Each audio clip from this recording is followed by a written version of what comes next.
I was weaving my way through a sea of wealthy guests when my sister deliberately stepped backward right into my path. The sudden collision knocked the tray out of my hand, sending the sticky liquid splashing all over her expensive silk dress. She immediately spun around with a furious glare and began making a scene in front of all the elite guests. "Throw this stupid country bumpkin out right now!" she screamed at the top of her lungs, pointing her finger directly at my face. She deliberately splashed dirty water all over me, so someone needs to drag her outside immediately. As soon as those vicious words left her mouth, 3 burly security guards in black suits rushed forward from the corners of the banquet hall.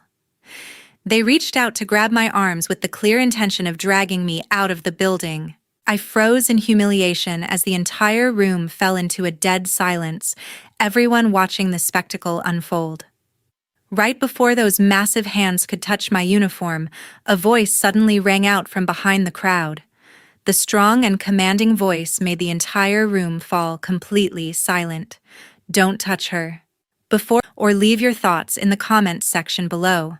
Your amazing support truly helps us grow our community and allows us to share more incredible stories with you. We hope you enjoy listening to the rest of this exciting video today. To understand the exact reason why I was standing entirely surrounded by those contemptuous gazes that night, everything actually started when a terrifying medical document was essentially placed right on our family dining table. Mom suddenly collapsed onto the kitchen floor without any warning signs while preparing our morning coffee. The emergency room doctor at the Chicago General Hospital delivered a devastating diagnosis that she had suffered severe heart failure and urgently required a complex heart transplant to survive. The hospital administration staff handed me an estimated medical billing statement containing a financial figure completely beyond my current ability to pay. They made it explicitly clear that the facility could only keep the expensive life support machines running if I managed to provide a substantial initial deposit within the next few days. I stared at the overwhelming numbers printed on that white paper while feeling the crushing weight of reality pressing down on my shoulders. I immediately pulled out my phone with intensely trembling hands to call Dad to desperately beg for financial assistance for the overwhelming medical expenses. He answered the phone with a highly irritated tone before letting me fully explain the critical situation regarding Mom's failing heart. Dad flatly refused to contribute a single dollar toward the hospital bills, while explicitly stating that he had a massive new mortgage to pay for his new family. He coldly mentioned that his current wife was expecting another child, so he simply could not afford to throw his money at a hopeless medical case. The phone line went completely dead before I could even utter another word of desperate pleading for him to show some basic compassion. I stood alone in the sterile hospital corridor listening to the dial tone while swallowing the bitter realization of his complete abandonment. Refusing to accept this tragic defeat, I immediately drove my old car straight to the upscale downtown high-rise apartment building to find my sister Chelsea. I stood right in the middle of her luxurious living room, begging her to withdraw some of her substantial savings to help save our mother from imminent death. Chelsea stood there wearing an expensive designer silk robe, while coldly refusing to offer even the slightest bit of financial support. She crossed her arms defensively across her chest and heartlessly stated that Mom's rapidly deteriorating health condition was simply not her personal financial responsibility to fix. She impatiently pushed me toward the front entryway while complaining loudly that my dramatic crying was completely ruining her relaxing weekend morning routine. Chelsea then forcefully slammed her heavy oak door right in my face without showing a single ounce of concern regarding whether Mom would actually survive the week. Realizing that I was entirely alone in this terrifying battle with absolutely nobody left to rely on, I immediately drove straight to the university campus that same afternoon. I walked directly into the academic administration office to submit my official withdrawal paperwork to defer my university studies indefinitely. Signing those termination documents meant completely sacrificing my entire academic future and career dreams, but it was the absolute only viable option left to keep Mom alive. I walked out of the campus building clutching my small box of remaining belongings while mentally preparing myself for the grueling physical reality that awaited me. There was no time left to mourn the loss of my education because the hospital billing department was already waiting for my first payment. I spent the next day aggressively applying for every single high-paying service job available across the wealthy districts of Chicago. I successfully signed a strict employment contract to work as a full-time waitress at a highly exclusive Michelin star restaurant known for its demanding clientele. I voluntarily forced myself to accept the absolute most exhausting double shifts that completely drained every single ounce of my physical energy by the end of the night. I swallowed my personal pride to serve arrogant, wealthy patrons just to earn enough extra tips to pay the weekly hospital invoices. Every single dollar I earned through my agonizing physical labor went directly toward maintaining the expensive medical machines that were keeping Mom's fragile heart beating inside that intensive care unit. 2 months after starting my grueling routine of working like an entirely soulless machine, I unexpectedly discovered a profound sense of empathy in the most unlikely place imaginable. I was quietly clearing away the remaining champagne glasses from the exclusive VIP balcony after a massive corporate event concluded late into the chilly Chicago evening. My tired eyes suddenly noticed a young, wealthy guest named Chloe sitting completely alone in the dim corner while sobbing uncontrollably into her hands. It became immediately apparent that the immense pressure from her highly controlling family had finally pushed her past her breaking point during the lavish dinner party. She was wearing a stunning designer gown that sharply contrasted with the raw, emotional breakdown she was currently experiencing in the shadowy isolation of the outdoor terrace. The loud music echoing from the main banquet hall completely drowned out the sounds of her desperate crying. My family constantly controls absolutely every single aspect of my existence, to the point where I feel completely suffocated and cannot even breathe anymore. Chloe sobbed hysterically while desperately wiping the ruined makeup from her tearful face. Instead of simply ignoring the distressed customer to finish my assigned cleaning duties, I slowly approached her glass table to offer a sealed bottle of cold water. Drink some water right now because sometimes having a good cry in a place where nobody can see you is actually the absolute best solution, I replied with a genuinely comforting tone. Stepping far outside the strict professional boundaries, separating a lowly waitress from a wealthy elite patron, I quietly pulled up an empty metal chair to sit directly beside her. I remained entirely silent while patiently allowing her to vent all her built-up frustrations regarding the heavy expectations placed upon her shoulders by her incredibly strict parents. She spoke frantically about the overwhelming weight of maintaining a perfect public image for her prestigious family name. Chloe eventually managed to regain her composure after drinking the chilled water while taking several deep breaths to calm her racing heart. Her reddened eyes suddenly shifted their focus toward the dark purple bruises covering my forearms, caused by constantly carrying those massive dining tables around the restaurant. Why do you force yourself to work so incredibly hard in this place, to the extent that your arms are completely covered in these terrible bruises? Chloe asked while looking at me with genuine confusion. She gently reached out to point at the prominent marks on my skin, while expressing a profound sense of concern that I rarely received from the wealthy clientele. I looked down at my battered hands before deciding to share the painful truth regarding the terrible tragedy that recently struck my broken family. I briefly explained to Chloe about Mom suffering from critical heart failure, requiring a massively expensive organ transplant to survive another month. I also detailed the terrifying mountain of medical debt that had violently forced me to abandon my university studies to accept this physically draining service job. I described the exact moment when my father, along with my sister, deliberately turned their backs on us during our darkest hour of desperate need. I spoke without shedding a single tear because my emotional capacity had already been completely depleted by the endless hospital visits during those grueling past weeks. Every single dollar I earned through the agonizing physical labor went directly to the hospital billing department just to keep the vital machines running.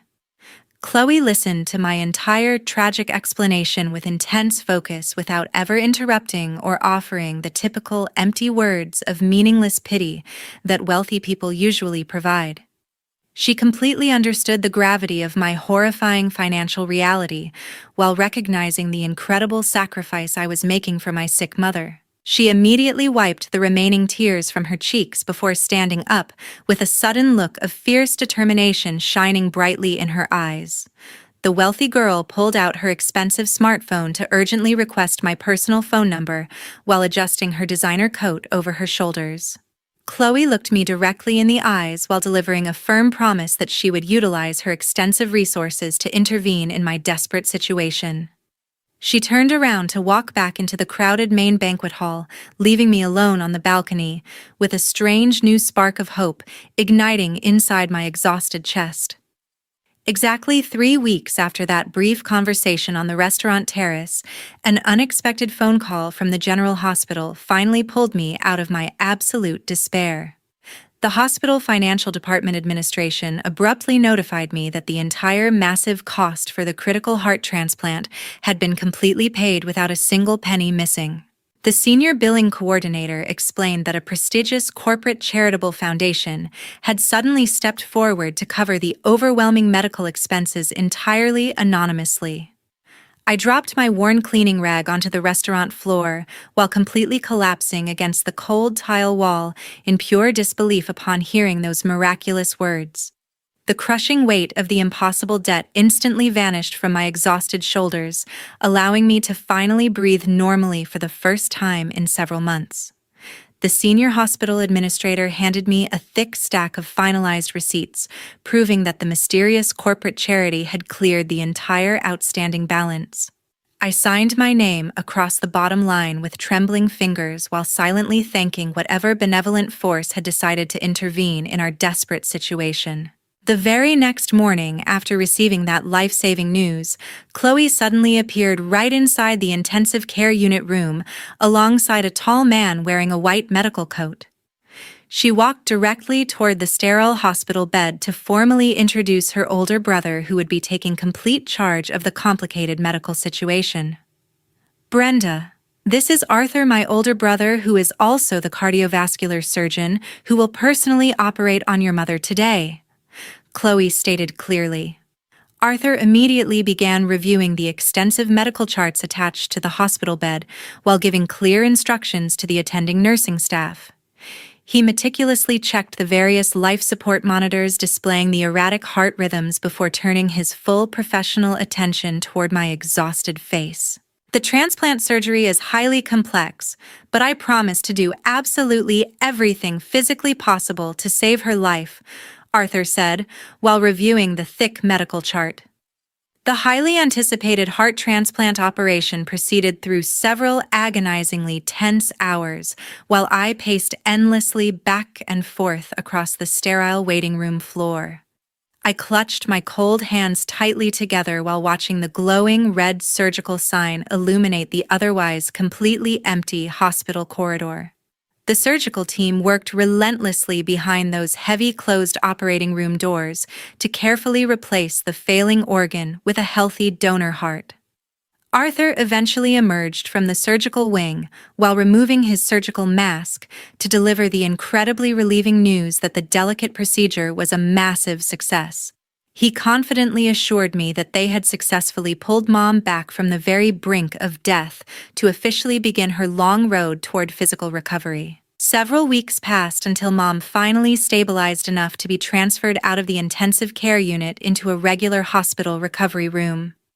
During this more peaceful period, Arthur began proactively visiting the Michelin star restaurant where I worked to order his late evening dinner. He quietly sat at a small corner table while patiently waiting for my exhausting double shift to conclude so he could safely drive me back to my small apartment. Arthur never pressured me into conversation, but simply provided a comforting presence during those quiet car rides through the darkened Chicago city streets. We occasionally stopped at a small late-night diner near my apartment building to share a warm meal before saying our final goodbyes.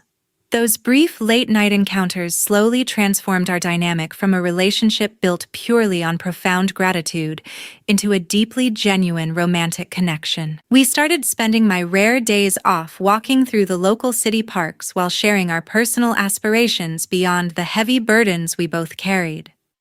He would listen intently as I talked about my future plans to return to the university to finally complete my abandoned degree.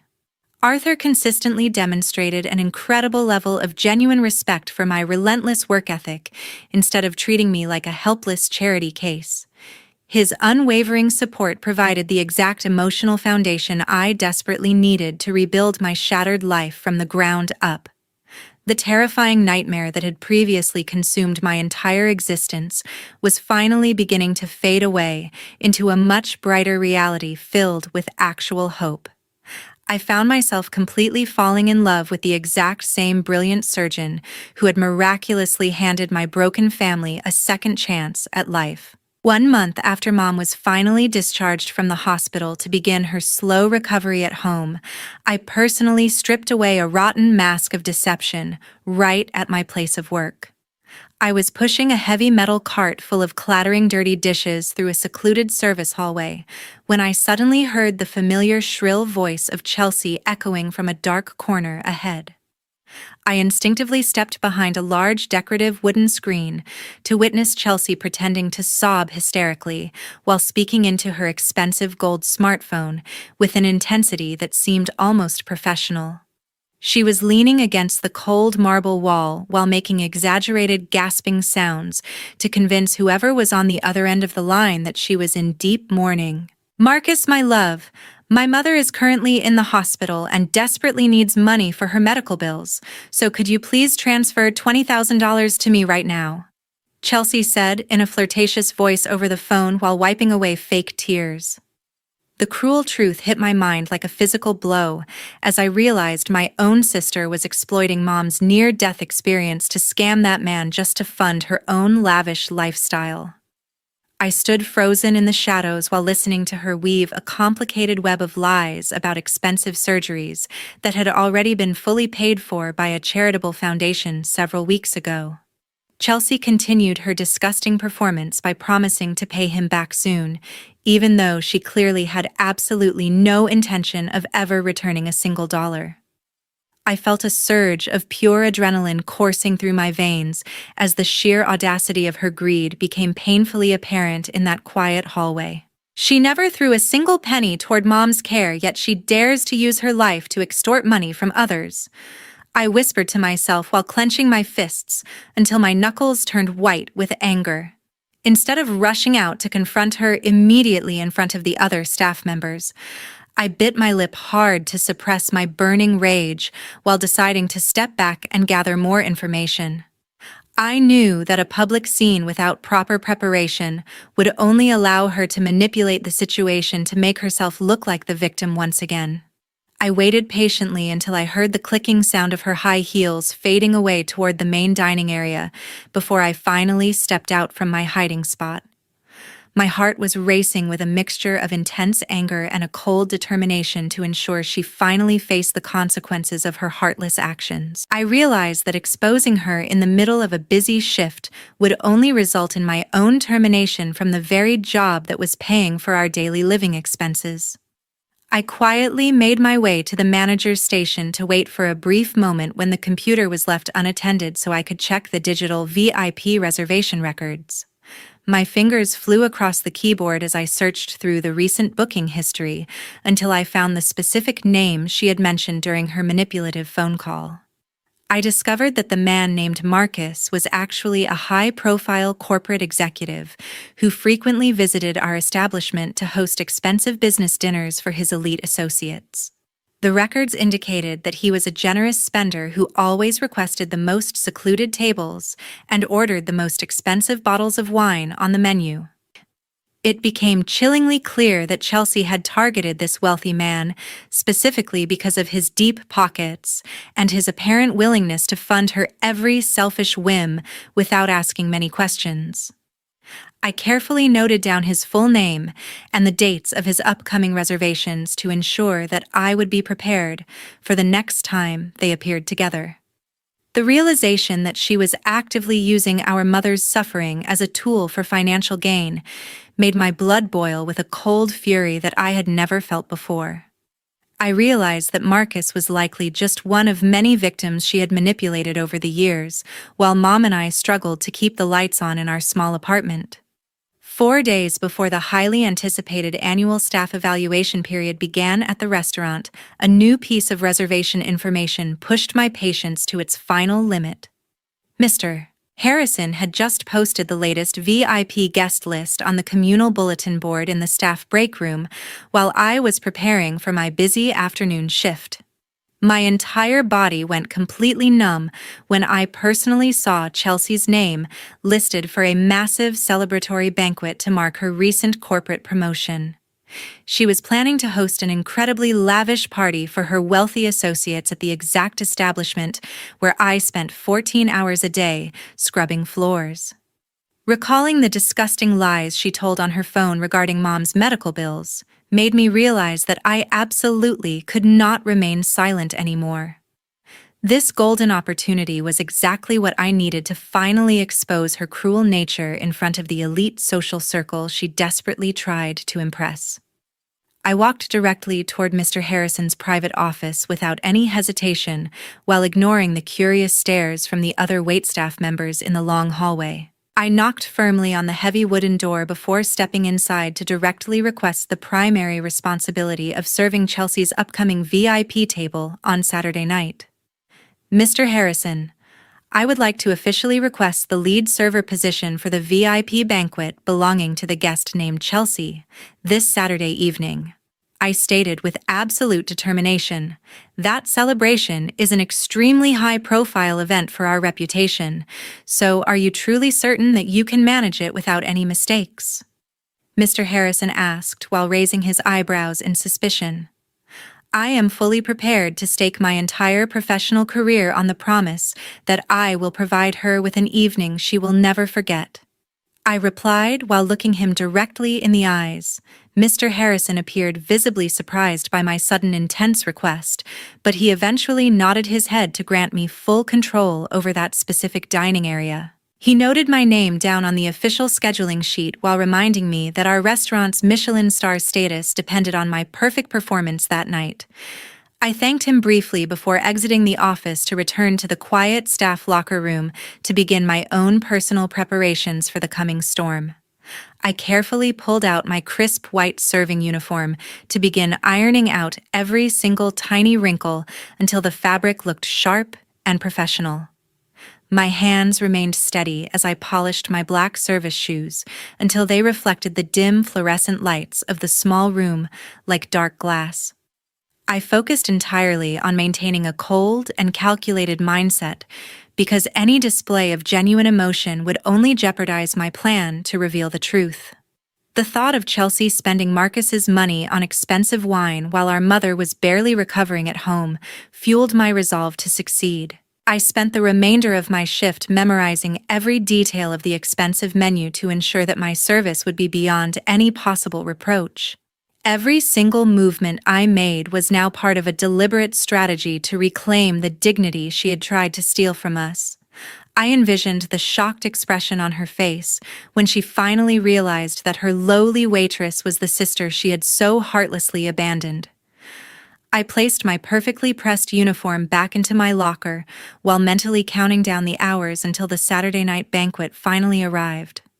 My heart was no longer racing with fear, but was instead beating with the steady rhythm of a person who had already accepted their destiny.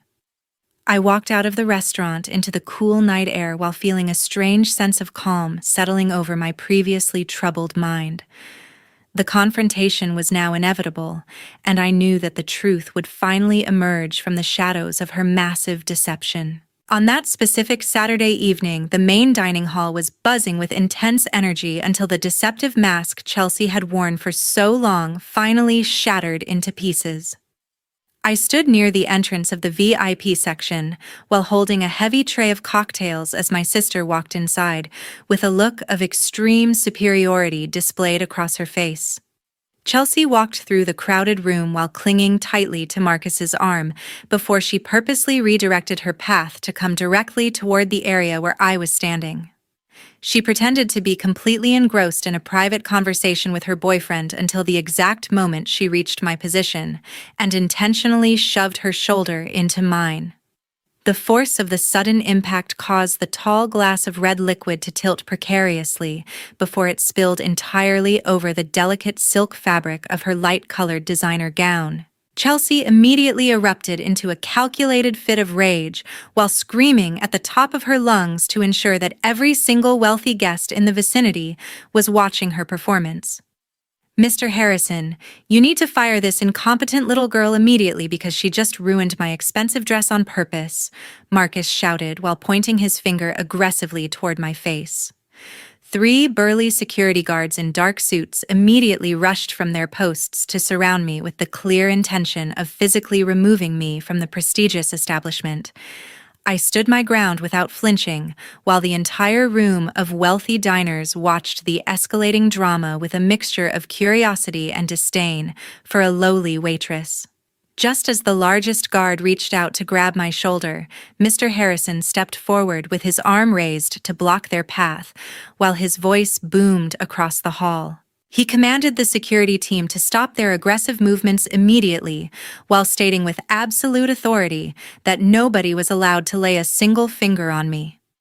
The massive main doors of the restaurant suddenly swung open to reveal Mr. Sterling standing there alongside his children, Arthur and Chloe, with an air of undeniable power and importance. The atmosphere in the dining room instantly turned cold as the high-profile family walked toward our table, while the guests whispered about the unexpected presence of the billionaire chairman.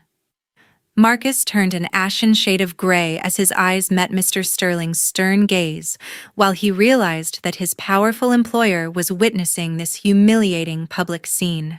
Arthur walked directly to my side to offer his silent support, while Chloe stood next to her father with a look of pure disgust directed at Chelsea's theatrical display. I refused to be intimidated by Chelsea's lies any longer, so I took a bold step forward to expose her disgusting behavior in front of her boyfriend and all of her prestigious associates. Hospital money for Mom.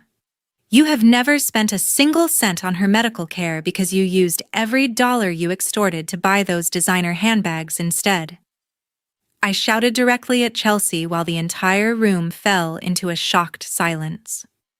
The revelation of her financial abuse caused the crowd to gasp in collective horror, while Chelsea's face twisted into an ugly mask of panic as her carefully constructed lies began to crumble.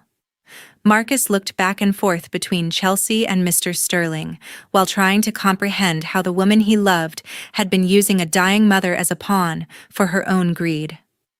I continued to explain exactly how I had to drop out of university to scrub floors just to pay the bills that she claimed to be covering with his stolen money. Arthur confirmed my words by stating that he was the surgeon who performed the operation, while noting that the hospital had never received a dime from anyone named Chelsea.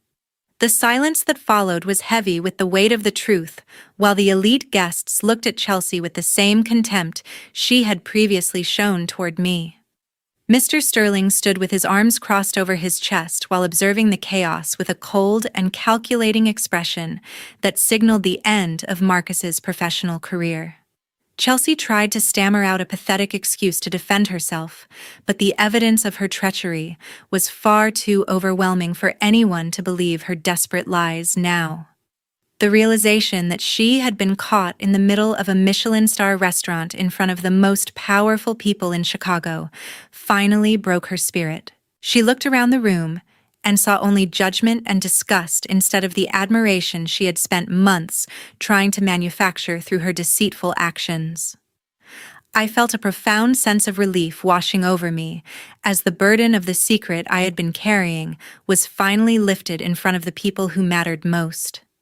The night that was supposed to be her greatest triumph had officially become the moment of her most humiliating public downfall, while I stood taller than I had in years.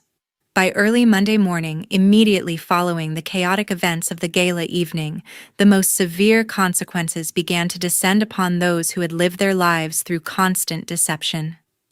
Mr. Sterling sat in the corporate boardroom while officially signing the termination papers that ended Marcus's professional career with the company forever. The legal department was already preparing a comprehensive lawsuit against him for his direct involvement in the suspicious disappearance of corporate funds used to finance a lavish lifestyle. Marcus stood in the middle of the office while trembling with fear as the security guards waited to escort him out of the building without any of his personal belongings. His reputation in the Chicago business community was entirely destroyed, while he faced the very real possibility of spending several years in a federal prison for his financial crimes. Marcus returned to the luxury high-rise apartment to vent his intense anger on the woman who had caused his absolute financial ruin during the gala. He heartlessly threw all of Chelsea's designer suitcases into the hallway, while screaming that she was the sole reason for his humiliating public downfall in front of the chairman. Marcus immediately canceled every single credit card in her name and took back the expensive jewelry that he had purchased with the stolen corporate money. Chelsea found herself standing on the cold sidewalk with absolutely no place to go, and nobody left in her social circle willing to offer her any assistance. She realized too late that the wealthy friends she had tried so hard to impress were only interested in her status rather than her actual well-being. Several days later, a disheveled and starving Chelsea arrived at our small apartment doorstep to desperately beg Mom for a second chance and a warm place to sleep. She wept loudly while claiming that she was merely a victim of circumstance and that our family bond should be more important than the money she had stolen. I heard her manipulative voice through the wooden door and decided to step outside to confront her one final time before cutting her out of our lives permanently. I looked directly into her tearful eyes without feeling even a single ounce of pity for the woman who had heartlessly abandoned us during our darkest hour. I told her with a firm voice that she was no longer welcome in our home before I stepped back inside and slammed the heavy door shut forever. The terrifying storms that had previously consumed our entire existence finally began to pass, while Mom's physical health steadily improved under the careful supervision of Arthur's medical team. I sat at the kitchen table holding my official university admission letter, while realizing that I would finally be returning to the lecture halls to finish my degree. Arthur remained by my side through every single step of this difficult journey, while providing the emotional strength that I previously had to find entirely on my own. We walked together through the city park, while looking toward a much brighter future that was no longer built on the lies and manipulations of the past. Mom looked at me with a soft smile of pride while we watched the sunset from our small balcony together for the very first time in years. We were finally free from the shadows of betrayal, while knowing that our bond was stronger than any amount of money or social status. Reflecting on the painful events of the past several months has taught me several profound lessons that I truly hope will resonate with everyone listening today. First, greed and deception built upon the suffering of others will inevitably lead to a devastating professional and personal downfall that is impossible to escape. Second, family is truly defined by the people who stand firmly by your side during the most terrifying moments of your life, rather than those who share your blood.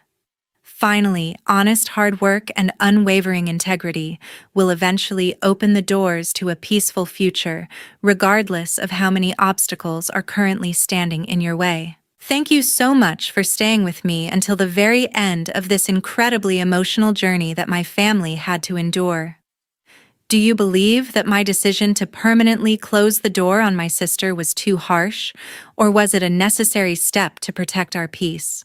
Please share your honest thoughts in the comments below, and do not forget to subscribe to our